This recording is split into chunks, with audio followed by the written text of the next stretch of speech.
On my first deployment in 2009, I was an electronics technician, so I took radios apart and I installed systems and stuff, and I was also a bomb dog handler. Logan Surbeer is settling into the college life after serving in the U.S. Marine Corps, a commitment that took him a long way from home. I've been away from school for 5 years and just done nothing but train and deploy. I don't know, I'll talk to you after this. Got it.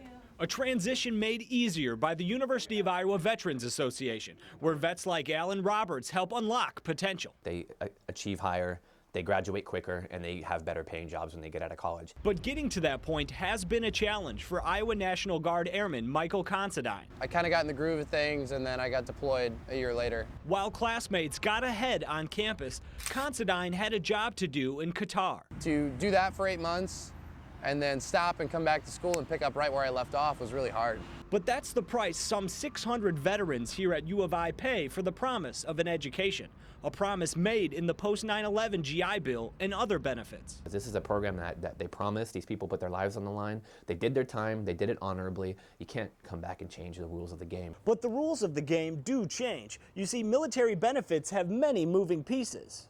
Earlier this year, this piece, which represents tuition assistance for active duty personnel, was taken away, only to be reinstated months later. In 2011, another game changer, this time affecting out-of-state tuition. With those cuts, vets only get full benefits in their home state, which for some meant picking up and moving all over again. You can tell they're kind of poking around to see, what can we cut, what can we cut? Roberts understands why lawmakers have their eye on the post-9/11 GI Bill. It's a massive expense. Since 2008, the VA has shelled out more than $25 billion in tuition and benefits to vets. I can understand where they're coming and the needs to cut the budget. I can see where it's coming, but just not the GI Bill. It's not a good idea. This is a very worthwhile program. I haven't had to spend a dime yet on going to college, and the fact that was promised to me when I joined the military and that it's still there, it means a lot to me. Considine hopes it stays that way. For him, the National Guard is the best path to becoming an Air Force pilot, even with the risk of a sudden deployment. Is it worth it? Oh, most definitely. I wouldn't do anything else. And Surbeer has no regrets either.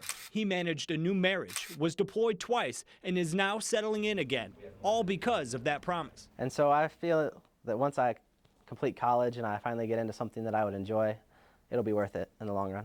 Robert says the vets he helps have different stories. The sacrifice and benefits of service was a choice they made, and they don't expect any handouts. But they do expect that a promise made will be a promise kept. Hopefully the bullseye is off the GI Bill, but from what I understand in politics, the bullseye is never off anything. Covering the corridor in Iowa City, David Scanlon, CBS 2 News.